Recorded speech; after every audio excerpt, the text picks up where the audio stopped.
भाई आपने जो हैंडपम्प उखाड़ा था 22 साल पहले, अब तक उसे ढूंढा जा रहा है, कहाँ है कहाँ नहीं है। गदर 2 में मिलेगा? नहीं, वो बेचारे को मेरे उसने मेरा साथ दिया था तो उसको मैंने साथ में ही रखा है। अभी तक आपके पास है?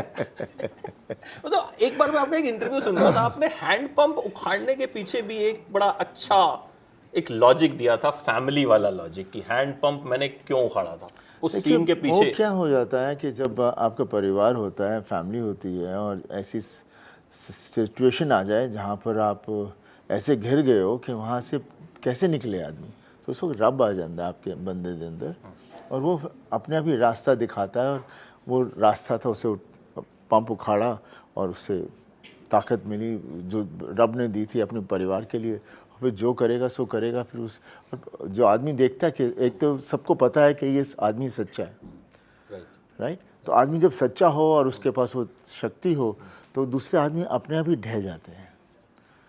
तो ये रियलिटी लाइफ की है। अच्छा, हाउ गदर 2 हैपेंड, मतलब कैसे आइडिया आया? क्योंकि गदर, अगर मैं एक वर्ड में बोलूं, इज लाइक एन इमोशन। आपके लिए गदर क्या है, अगर एक शब्द आप कहना It चाहें? is, I mean, it's an emotion. It's a mixture of all the emotions together, which forms a family. ये उस तरह का इमोशन है, not just a emotion, a full family emotion, जहाँ पे हर चीज़ उसके अंदर, हर तरह का इमोशन जुड़ जाता है, और जो वो ही उस परिवार की ताकत होती है। So that is what Gadar is all about. To me it is nothing else but a family film, a romantic film. मेरे ख्याल से ऐसी इतनी अच्छी, इतनी एपिक रोमांटिक फिल्म कभी बनी नहीं है। बिकॉज एक ट्रक ड्राइवर है, कभी सपने में भी नहीं सोच सकता था एक प्रिंसेस के साथ मैं कभी होऊंगा। कोशिश करता है लेकिन कुछ नहीं था, फिर उसी वक्त बंटवारा हो जाता है, चीज़ें तहस महस हो जाती हैं, और ख़ुद विक्टिम होता है, और विक्टिम ढूंढ रहा होता है, सामने ये दिख जाती है, सब चीज़ें भूल जाता है, असलियत पे आ जाता है जो प्यार होता है, और उसकी रक्षा करता है। तो वो जो लव स्टोरी है वो, और it balances both the sides. It balances Pakistan, it balances India, it balances everyone. Because end of the day हम हैं तो यहाँ के ही ना, मिट्टी तो यही है हमारी। वो कर देते हैं लोग ये चीज़ें उल्टी सिल्टी, बट आम जनता तो नहीं चाहती ऐसा कुछ हो। बिल्कुल, हाँ, आपने ट्रेलर लॉन्च पे भी ये बात बोली थी कि मतलब बेसिकली लोगों में प्यार है। लोगों में बहुत प्यार है। ये तो फिर हैं जो चीज़ें हैं। तो गदर 2 का आइडिया 22 साल बाद किस तरह से, आइडिया शुरुआत कहाँ से हुई इसकी? देखिए आइडिया पहले तो मैं करना ही नहीं चाह रहा था, बिकॉज वो ऐसी फिल्म थी उसको छेड़ नहीं सकते हैं। तो उसको छेड़ें तो कहाँ छेड़ें और कैसे छेड़ें, कहीं ऐसे टेढ़ा मेढ़ा छेड़ दिया तो उसकी जो एक मुंह में जो स्वाद था वो ख़राब हो जाएगा। तो बहुत वक्त के बाद शर्मा जी राइटर आए अपने, शक्तिमान जी, उन्होंने ये लाइन सुनाई और मैंने कहा हाँ। और it goes with it is Tara Singh family, it is Sakina, Tara Singh and जीते एंड पूरा परिवार है, ताई है, सब लोग हैं। एंड इट्स प्लेस्ड जैसे वो हमारी थी 47 पार्टीशन और उसके आगे तक, तो ये हमारी फिल्म शुरू होती है 71 में, जहाँ हमारे नेबर्स कंट्री के साथ इश्यूज चल रहे हैं, और उस दौरान के अंदर ये कुछ हादसा होता है जहाँ से ये परिवार फिर से जुड़ जाता है। अच्छा, जो तारा सिंह को हम स्टार्टिंग में देखते हैं, जो मैडम जी से इश्क जिसका होता है पाकिस्तान जाने से पहले, आपको लगता है आप कुछ कुछ वैसे ही हैं, शर्मीले टाइप के? देखिए हम एक्टर्स बेसिकली हम ही होते हैं कैरेक्टर्स के अंदर, और इसलिए ये हमारा प्रोफेशन बहुत प्यारा है। और एक्टिंग एक ऐसी चीज़ है जो आप सीख नहीं सकते, या तो आपके अंदर है या नहीं है। हाँ, आप टूल्स के साथ उसे बेटर कर सकते हैं, लेकिन basically it's all experience and understanding. And इतनी हर इंसान के अंदर हर तरह का जानवर है, अच्छा है, बुरा है, लस्ट्रस है, गंदा है, मर्डरर है, सब कुछ है हर इंसान के अंदर। But we actors get the opportunity, जब हमारे रोल्स मिलते हैं, to trigger that character out and bring it out over there. So that is I think we are the blessed ones जिन्हें ये मौका मिलता है। बट तारा सिंह, तो इसी तरह से तारा सिंह भी जो है वो मेरे अंदर एक हिस्सा है मेरा, जो वो बाहर आ जाता है, और तभी जाके वो बिलीवेबल लगता है। तभी लगता है कि हाँ ये देखो जी, तारा ट्रक ड्राइवर भी है, दो जा रहे थे लेके अपना सिरंगी बजा रहे हैं, कुड़िया ने प्ले करना चाहता है। I mean, जो हम पंजाबी लोग होते हैं सब में कला है, तो वो कहाँ से सब कुछ करता है। नहीं, बिकॉज मैं शुरू से यही मानता था, because as being a shy person, और म्यूज़िक और इसके लिए क्या है, उसके साथ तालमेल होना पड़ता है। ताल पकड़ते तो मेल चला जाता है और फिर कहीं फिर जुड़ जाता है, फिर से चला जाता है। तो और उसमें आदमी जो शर्माता नहीं वो नाच सकता है, वो ज़्यादा अच्छी तरह से। मतलब वो वैसा और लगता है कि आसपास के लोग क्या सोचते होंगे, अब जैसे शर्म आती है, बिकॉज खुद को अजीब सा लगता है कि मैं क्या कर रहा हूँ। और पर एक दफ़ा जुनून आ जाता है, फिर ठीक हो जाता है। जैसे मेरे I enjoyed the song and Gadar का जो अपना है, मैं निकला गड्डी लेके, उसमें बहुत ही तारा सिंह का कैरेक्टर था वो। हाँ, उसमें आपके डांस मूव्स देखते मुझे बड़ी हैरानी हुई कि मतलब कैसे आपने जो है। नहीं, मैं कहता हूँ कैरेक्टर वैसा हो जो गाने के साथ उसके साथ तालमेल में जाए। नहीं तो हम लोग गाना आता तो हमारा पूरा सेक्शन चेंज हो जाता है, कैरेक्टर बदल जाता है, एटीट्यूड्स बदल जाते हैं। वैसे इस गाने से कहीं ना कहीं आप रिलेट नहीं करते, क्योंकि जब आप 12 साल के थे आप भी गड्डी गुड्डी लेके निकल जाते थे। हाँ जी, चुपचाप गाड़ी रात को निकालते थे, डांट खाते थे, तो कुछ मेमोरीज मम्मी मारती थी। हम लोगों ने जो मार खाई है तभी तो सुधर गए हम लोग। वैसे मम्मी ज़्यादा मारती थी? हाँ, ऑब्वियसली माँ हमेशा नज़दीक होती है, और हमें हमेशा फादर का नाम दे के डराया जाता है। हाँ, तो और कोई फादर काम कर रहे होते हैं तो हम उसी के अंदर बंधे रहते हैं। तो आप डिस्कस करते हैं मतलब धर्मपाल जी से कि ये कर रहे हैं या नहीं कर रहे हैं आप? मतलब अपनी फैमिली में फिल्म्स डिस्कस होती हैं सिर्फ? नहीं, इतनी फिल्म्स नहीं करते, ज़्यादा डिस्कशन नहीं होती। कभी कभार कर ली तो होती है, बट नॉट। कभी कोई चीज़ अच्छी लगी तो जिक्र कर लेते हैं, बट अदरवाइज घर पे काम क्यों। अच्छा, एक बचपन से मैं एक सवाल आपसे पूछना चाहता था। मतलब जब से मैंने आपको देखना, जब मैंने सोचा भी नहीं था मैं जर्नलिस्ट बनूंगा या एक दिन ऐसा आएगा and I will be sitting in front of this Sunny Deol. Sir 2.5 kilo का ही मैं हमेशा कहता हूँ बात 2.5 किलो की नहीं होती, बात आदमी की सच्चाई की होती है। वही सच्चाई आपकी ताकत होती है, वही जितने मर्जी किलो बना लो बन जाती है, जैसे वक्त की ज़रूरत हो, वक्त की ज़रूरत हो। अच्छा, वैसे जब आप अपने वो एक दौर ऐसा जब आपका था कि मतलब था, अभी है, मतलब कि जब आप एकदम एंग्री यंग मैन वाला जो रोल होता, आपके जो डायलॉग्स थे वो तो अब भी हम सुनते हैं, अगर चला दो तो एकदम रोंगटे खड़े हो जाते हैं। तो आपकी खुद की फीलिंग क्या होती है उनको देखने के बाद? जैसे मैंने आपसे कहा ना, मैं जो कैरेक्टर्स प्ले करता हूँ उसमें मेरा हिस्सा होता है उसके अंदर, तभी वो मैं कर पाता हूँ, नहीं तो नहीं कर सकता। तो गुस्सा है आप में? मेरे में बहुत गुस्सा है, बहुत प्यार है, बहुत गुस्सा है, बहुत मिलनसार हूँ, सब कुछ है, सब कुछ भरा हुआ है अंदर। और जब कैरेक्टर्स मिल जाते हैं तो उसे उभारने का मौका मिल जाता है। अभी तक अगर आपसे मैं पूछूं कि आपका सबसे फेवरेट कैरेक्टर एक कोई? ऐसा कुछ कह नहीं सकता कि फेवरेट कैरेक्टर कौन है, बिकॉज हर कैरेक्टर की अपनी खुद की एक खूबसूरती थी। अर्जुन ले लो तो उसकी अपनी अलग खूबसूरती थी, जो बेताब की थी उसकी एक अलग तरह का एक कॉबॉय काइंड का बॉय लड़का था। देन डकैत ले लो, यतीम ले लो, ढेर सारी फिल्में हैं जिनों की अपनी अपनी ऐसी खूबसूरती थी। और मैं बेसिकली जितनी भी अच्छी फिल्में हुई हैं उनमें मैं कहानी सुनता था और मेरे को अपने भी खींच लेती थी और मैं वो फिल्में करता था। जब वो खींचती है तो मीन्स आपके अंदर की रूह आपको खींच रही है और इसलिए आप कर रहे होते हैं, तो पिक्चरें फिर वो सब में आप इंजॉय करते हो कैरेक्टर्स। जिस वक्त गदर आई थी उस वक्त मुझे याद है ये पहली ऐसी फिल्म थी जो मैंने बैक टू बैक 2 बार थिएटर में देखी थी। बत्रा सिनेमा, अच्छा। दिल्ली यूनिवर्सिटी के पास था, तो कॉलेज से बंक मार के मैंने 2 बार बैक टू बैक इस फिल्म को देखा था। वो सिंगल स्क्रीन थिएटर, वो सिंगल स्क्रीन पे देखने का, उस वक्त तो सिंगल स्क्रीन ही वही थे। मतलब अब तो खैर अभी मल्टीप्लेक्स होकर भी बात तो सिंगल स्क्रीन्स की है, बिकॉज सिंगल स्क्रीन में 1100-1200 सीटें होती थी, मल्टीप्लेक्स में भी उतनी होती हैं, चार्ट खो में बना के है तो सीटें उतनी। बट मजा तो सर सिंगल स्क्रीन का ही है, क्योंकि इसमें मज़ा इसलिए होता था कि हर तरह के लोग बैठे होते थे वहाँ पर, समझे। बजाते हैं, ताली बजाते नहीं, ताली बजाते नहीं, इट्स नॉट वो सीटी बजा रहे हैं ताली बजा रहे हैं, वो एंजॉय कर रहे हैं। राइट। जो थोड़े से दूसरे होते हैं वो एंजॉय करने में से शर्माते हैं, पर जब वो एंजॉय करते हैं ये भी साथ में जुड़ जाते हैं, क्योंकि उनको शर्म आती है कि मैं कर लूँगा कोई बुरा ना माने। आसपास वाला क्या हाँ, सोचेगा। तो वो बेचारे ओपन एंड फ्री हार्टेड होते हैं, जहाँ उनको हंसी आई हंसे, जहाँ उनको रोना आया रोया, जहाँ जोश आया आया। तो that is what cinema has always been, that is what Hindi cinema has been. अभी हमारे यहाँ बेसिकली बॉलीवुड चल रहा है, हिंदी सिनेमा की ज़रूरत है वापस। अच्छा, मैं वही पूछ रहा था कि उस वक्त में और इस वक्त में बड़ा डिफरेंस आया है, 22 साल का एक डिफरेंस है, एंड कहीं ना कहीं इंडिया पाकिस्तान के रिलेशंस चेंज हुए हैं, तो हाउ यू सी दैट कि उस वक्त ये फिल्म जिस तरह से चली थी और अब जो आ रही है, देखिए आप क्या कुछ देख, चलने ना चलने की बात नहीं है, पीरियड की बात है। हम थोड़ी ना आज का पीरियड बता रहे हैं, हम तो पीरियड बता रहे हैं 1971, तो we are recreating 1971, not today. So it has to be 97 relatable ना।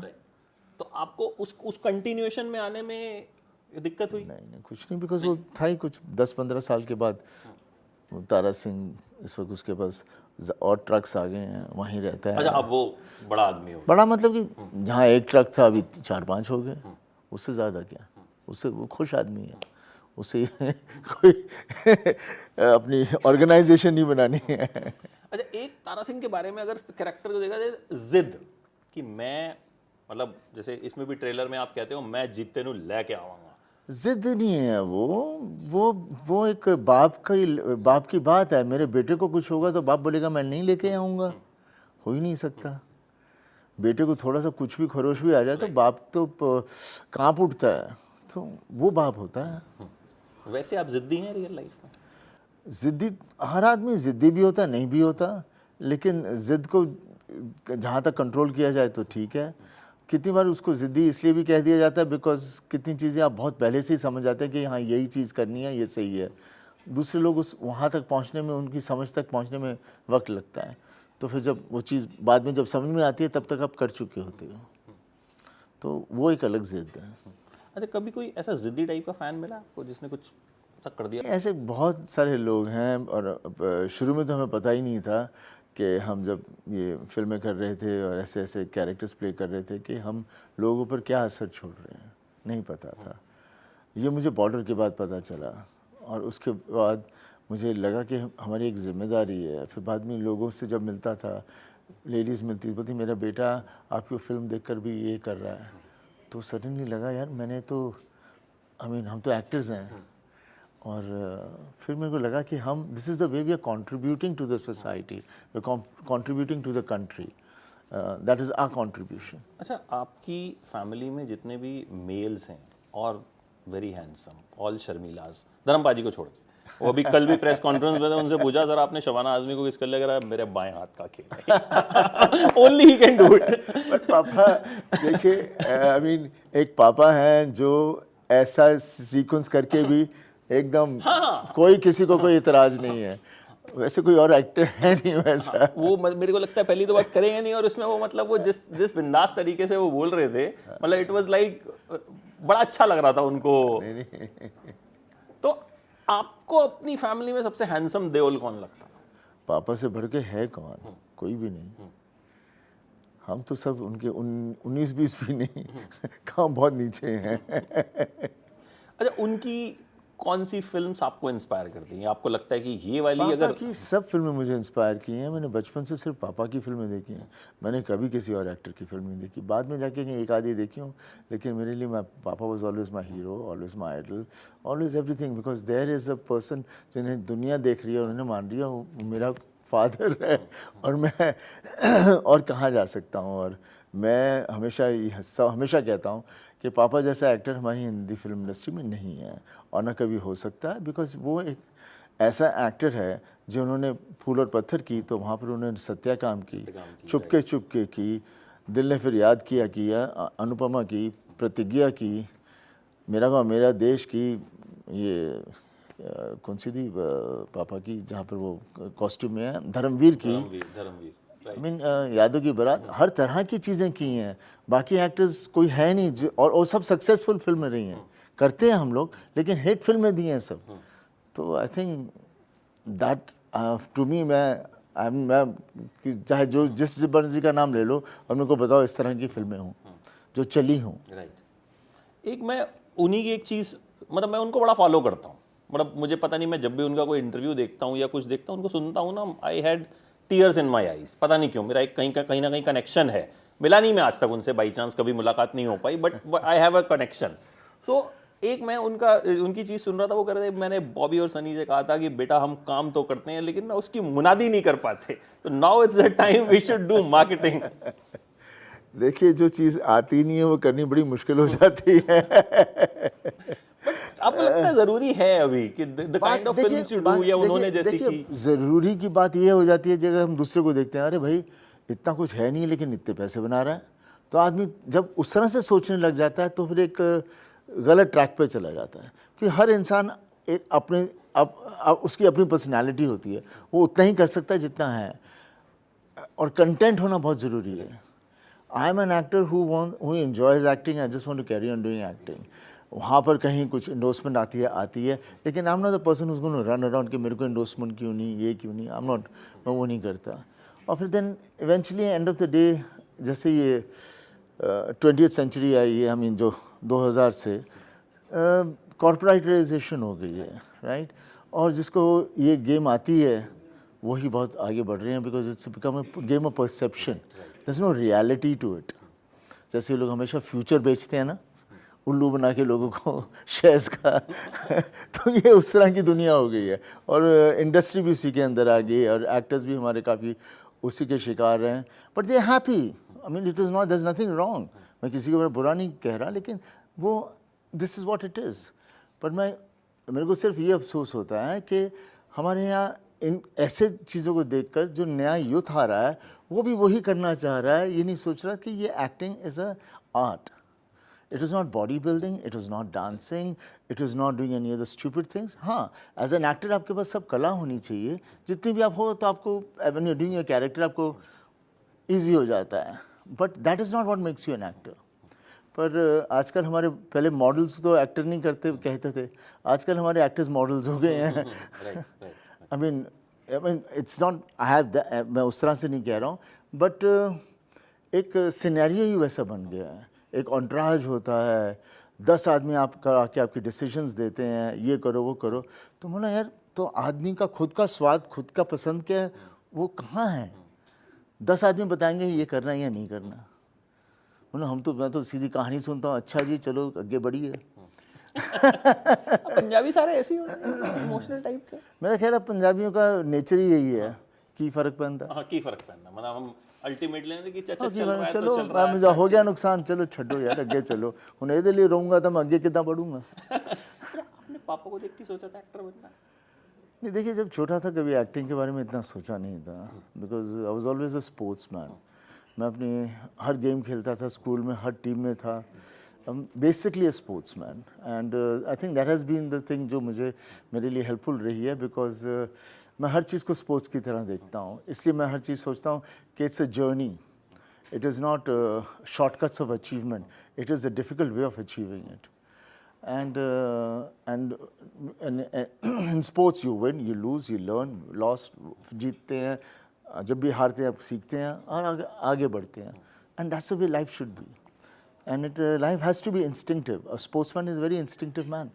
वो उस वक्त जब कोई बॉल आ रही है सोचेगा नहीं मैंने क्या करना है, instinctively वो खेलेगा, and that's the way I think life should be, and that's the way I take my acting career. That's the way I listen to stories, and if I like it, I straight away like it. I don't have to think twice कि नहीं अच्छी नहीं लगी या अच्छी लग गई। और फिर मैं कितनी बार मुंह फट भी हूँ जो लोगों को अच्छा नहीं लगता, पर भाई मैं बोल रहा हूँ, मैं सच बोल रहा हूँ, मैं क्या बोलूँ कि तूने घटिया स्क्रिप्ट दी है तो नहीं, वो नहीं, घटिया की बात नहीं है, नहीं मुझे पसंद नहीं आई, नहीं तो हम लोग कह देंगे अच्छा ठीक है 1 महीने के बाद बात करते हैं, 2 महीने के बाद बात करते हैं, तो बेचारा वो लटक जाता है जिसको हमने 1-2 महीना कह दिया, तो वो मुझे नहीं अच्छा लगता। तो फिल्में आप कम इसीलिए करते हैं या क्या रीज़न है कि? नहीं, फिल्में कम करने का मतलब वो नहीं रहा, रीज़न नहीं रहा, बस यही है, जैसे मैंने तो कहा गदर फिल्म जब लगी थी उसके बाद मेरा स्ट्रगल पीरियड शुरू हुआ। इतनी बड़ी फिल्म देने में मेरे पास सब्जेक्ट्स नहीं आ रहे थे, कंपनीज नहीं आ रही थी कि हम कुछ करें, तो एक वो चीज़ थी।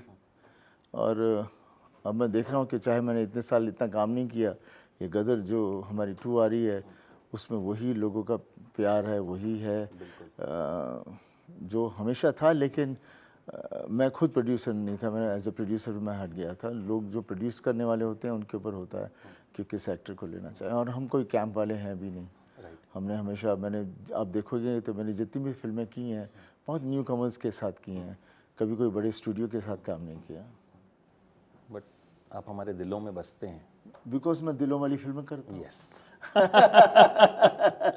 ऐसे ही सर दिलों में बसे रहिए नहीं वही वेल्थ है लाइफ की एक्चुअली, बाकी कहा भी वेल्थ था। का कुछ नहीं। हाँ, कि किसी अवार्ड से बड़ा ये अवार्ड है जो देवल्स लोगों के दिलों में बसता है। अवार्ड्स तो एक पता नहीं, ये जो ये परसेप्शन गेम में उन लोगों ने जो इसकी रिस्पेक्टेबिलिटी, इसकी जो एक पकड़ के लगे कि हाँ मेरा है, वो चीज़ को ख़त्म कर दिया है। कहीं कोई अवार्ड नहीं है जहाँ आप वो फील करते हैं। Thank you so much sir. Madam ji बहुत इशारा कर रही हैं कि ख़त्म करो and thank you so much, lovely talking you.